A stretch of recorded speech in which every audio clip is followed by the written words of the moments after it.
I stand before you not as a herald of fear, but as a seer prying open the door to the cosmos, and thus into the cosmos within, what H.P. Lovecraft has given us is not fiction, but a mythic symptom of our collective unconscious, echoes of a realm where stars do not gaze with purpose, but with clinical indifference upon a humanity that believes itself central. Observe how Lovecraft's cosmos offers no salvation, no divine consolation, only an indifferent vastness in which human beings are as dust motes drifting in endless night. That cosmic indifferentism reflects the unconscious, energies that move us, shape us, yet deny our illusions of mastery, and can awaken terror when they emerge without our consent. In confronting this cosmic void, protagonists often shatter, not into chaos, but into possibility.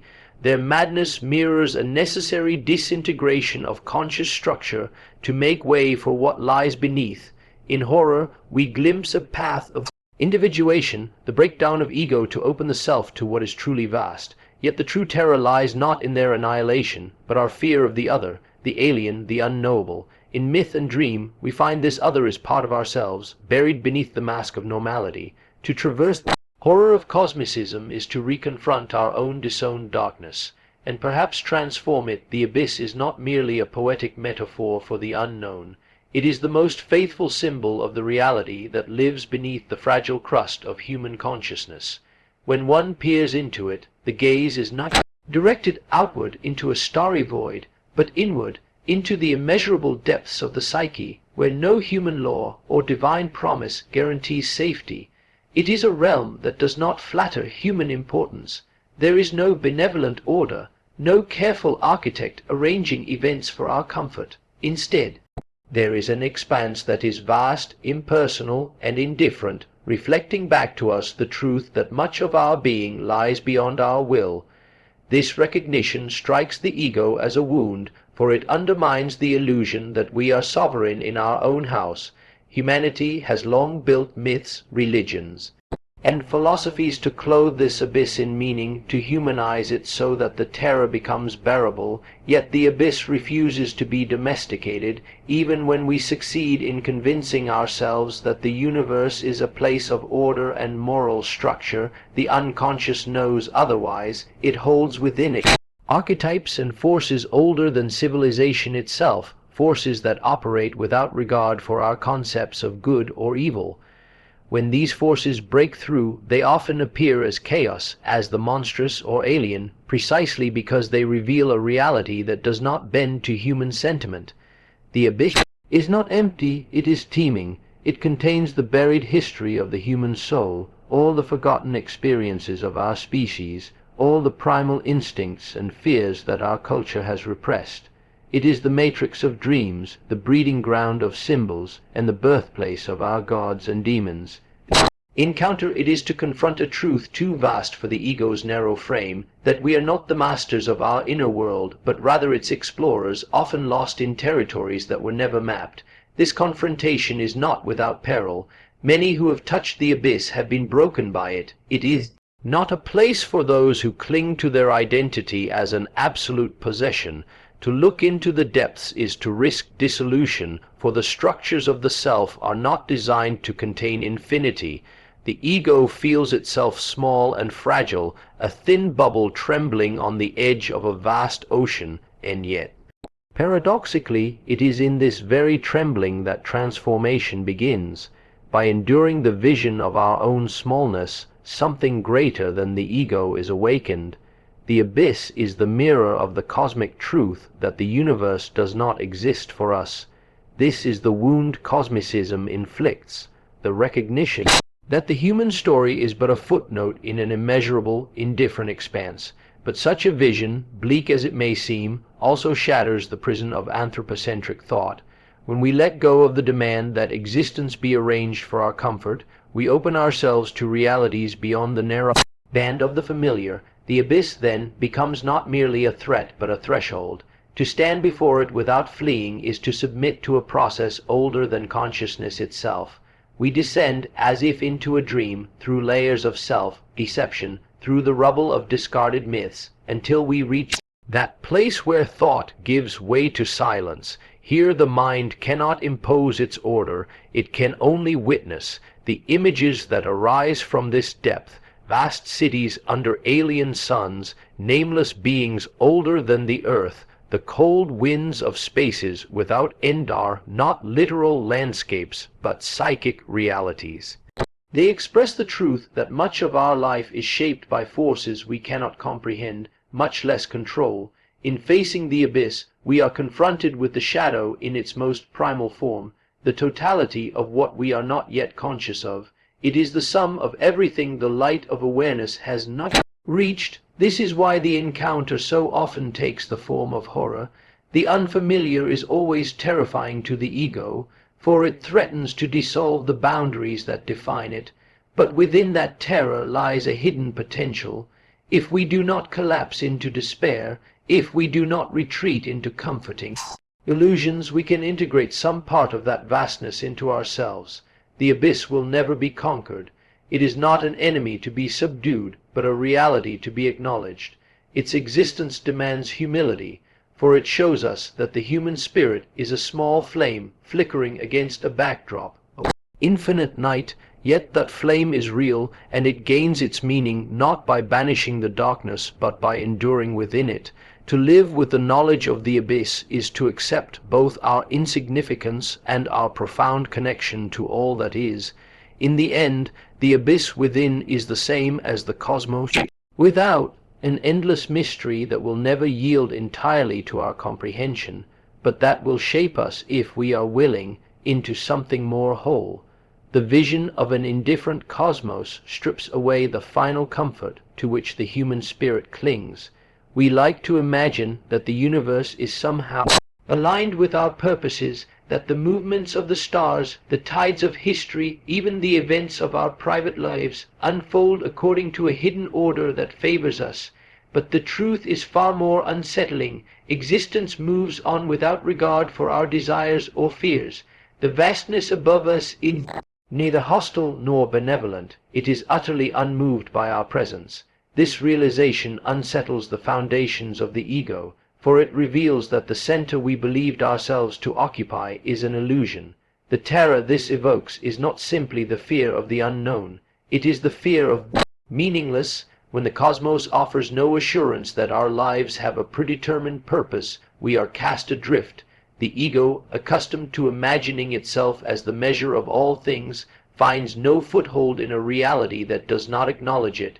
We are left staring into a night sky whose beauty is matched only by its indifference, a beauty that does not notice whether we are there to behold it or not. Yet this confrontation with indifference is also a confrontation with ourselves. The cosmos is a mirror in which we see reflected not only our physical smallness, but the precariousness of our inner constructs. We have built intricate systems of belief to shelter us from the raw fact that life does not need to justify itself to us. And when these systems collapse, whether under the weight of personal tragedy or the quiet realization that they are human inventions, we feel the ground of meaning give way beneath our feet. The terror that rises in such moments comes not from the stars themselves, but from the dissolution of the fragile structures that have kept our unconscious fears at bay. The indifferent cosmos exposes the rift between the conscious and the unconscious. In daylight of reason, we tell ourselves we are masters of our fate, that we shape our own reality. But in the depths of the psyche, we know we are shaped as much as we shape, moved by forces we neither see nor control. The vast, unfeeling sweep of the cosmos resonates with this hidden knowledge. We, too, are subject to currents beyond our will. Just as the planets circle their suns without concern for human stories, so too do the archetypal forces of the unconscious move through our lives without seeking our consent.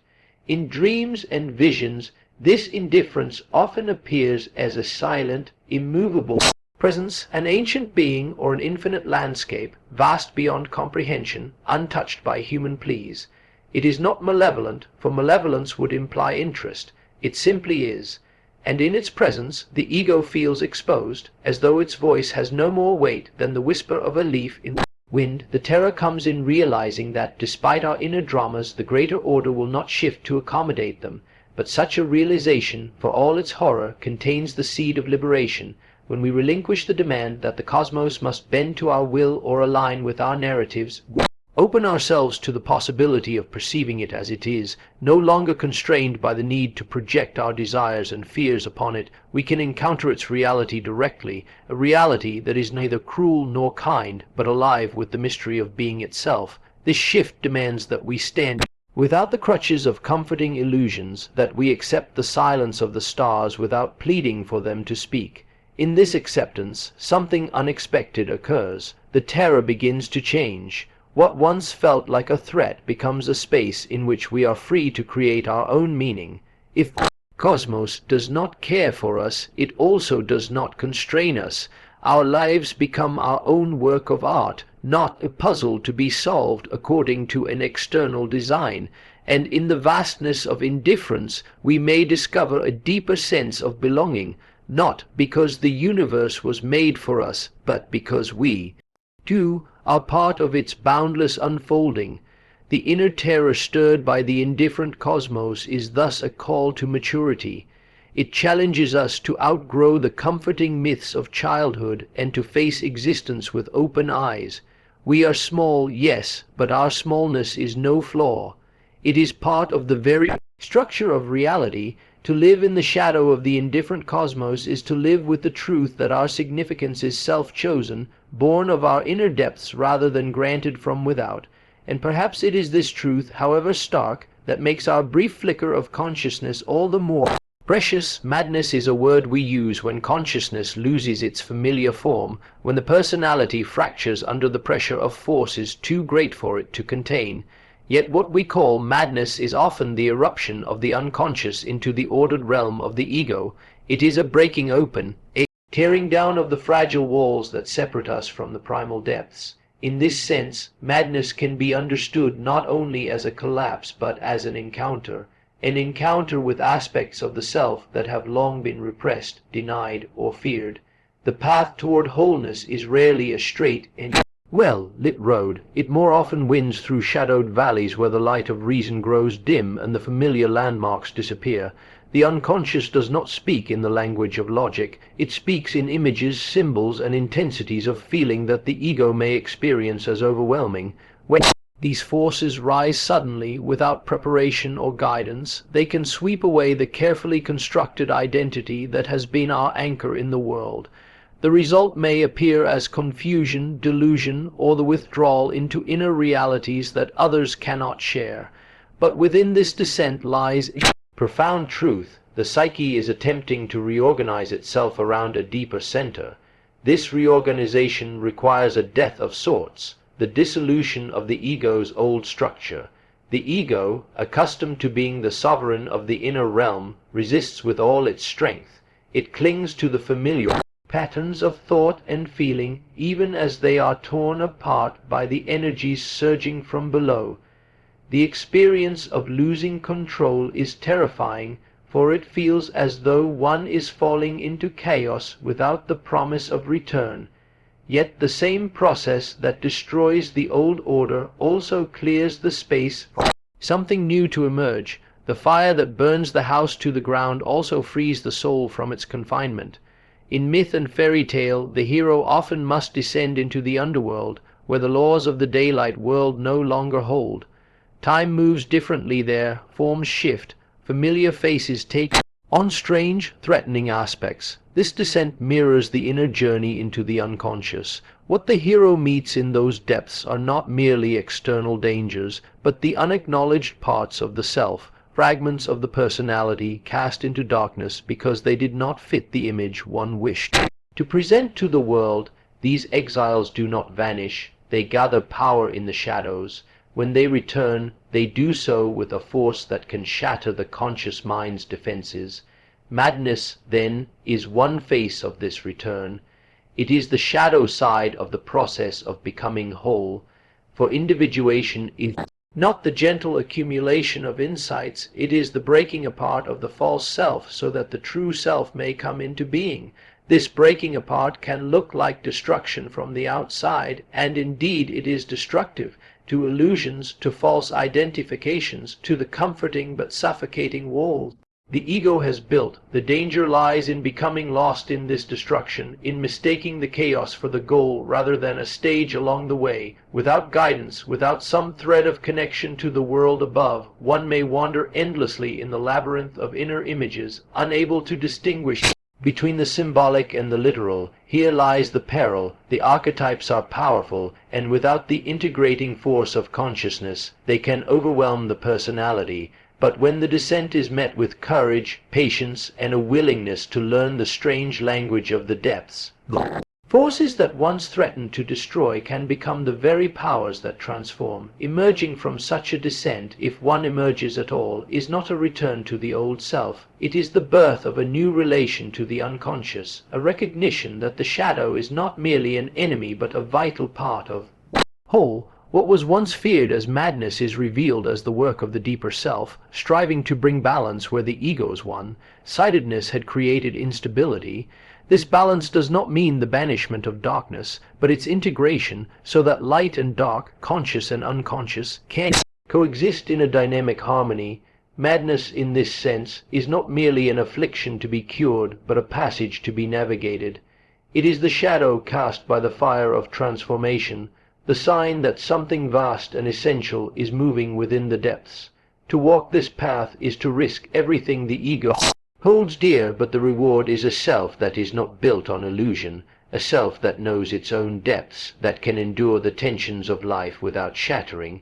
In the end, what begins as madness may prove to be the most direct route to wholeness, provided one can survive the storm and bring back from the darkness the gold hidden there. The figure of the other enters our lives most often as a disturbance. It comes in forms we do not choose, a person whose presence unsettles us, an idea that challenges our convictions, an image from dream or imagination that seems alien to all we know of ourselves. The encounter is rarely comfortable, for the other bears qualities that our conscious identity has not claimed. It is the embodiment of difference, and therefore of conflict. Yet within this tension lies the seed of transformation, for the other is not merely an intruder from without, it is also the mirror of what we have excluded from within. From the earliest stages of life, we shape ourselves by drawing lines between I and not I.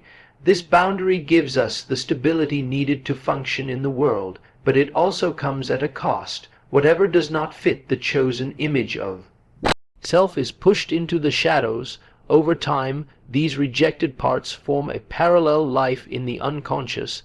They do not vanish, they wait, and when they appear, whether in the guise of a stranger who provokes an irrational reaction or in the form of a dream figure who defies our control, they confront us with what we have refused to integrate. The first impulse is to resist. We judge, reject, or attack what feels alien, believing that by doing so we can preserve the purity of our identity. But this resistance only deepens the division within us. The more fiercely we oppose the other, the more power it gains in our inner life. The energy we invest in denial becomes the very force that keeps the unwanted element alive.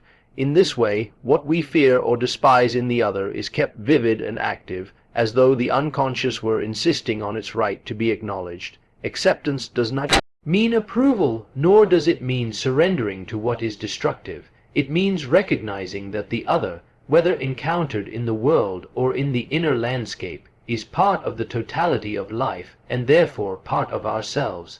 This recognition is an act of courage, for it requires that we dismantle the illusion of our separateness. To say, "This too is in me," is to acknowledge that the boundaries we take for absolute are, in truth, porous. In dreams, the other often appears as a guide or adversary, sometimes both. The ambivalence is essential, for it reflects the dual nature of transformation. It is both a death and a birth. The old self must die to make space for a self that is more complete.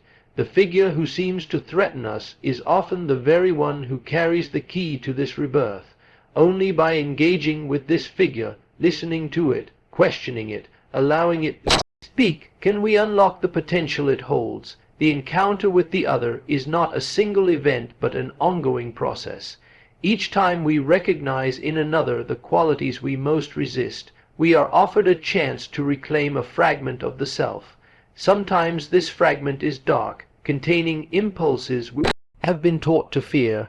At other times it holds gifts we have been too timid to embrace, strength, passion, creativity, or freedom that did not fit the mold we constructed for ourselves.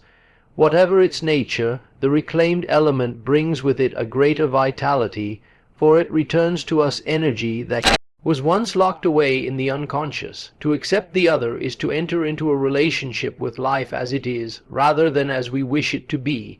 It is to admit that the world will always present us with what we did not expect, and that this unpredictability is not a flaw but a source of renewal. The psyche grows not through the endless affirmation of the familiar, but through the challenge of the unfamiliar. Each meeting with the other stretches the limits of who we believe ourselves to be, revealing that identity is not a fixed possession but a living process. In the end, transformation that comes from accepting the other is not about becoming someone else. It is about becoming more fully who we are, embracing both the light and the shadow, the known and the unknown. When we cease to fight what is different and begin to listen to it, we find that the other is not an enemy at all, but a messenger from the depths. It brings news of a larger life, one that includes all that we are and all that we have yet to discover. In accepting it, we step into that larger life, no longer divided against ourselves, but whole. Therefore, dear seekers, the dark truth behind Lovecraft's vision is not to paralyze, but to liberate. If we dare to descend into the cosmic chasm without fleeing, in that abyss we may reclaim the monstrous fragments of our psyche and emerge greater, not in triumph, but in wholeness. For to see the universe as indifferent is to open our heart to an even deeper connection, to the inner cosmos where individuation unfolds.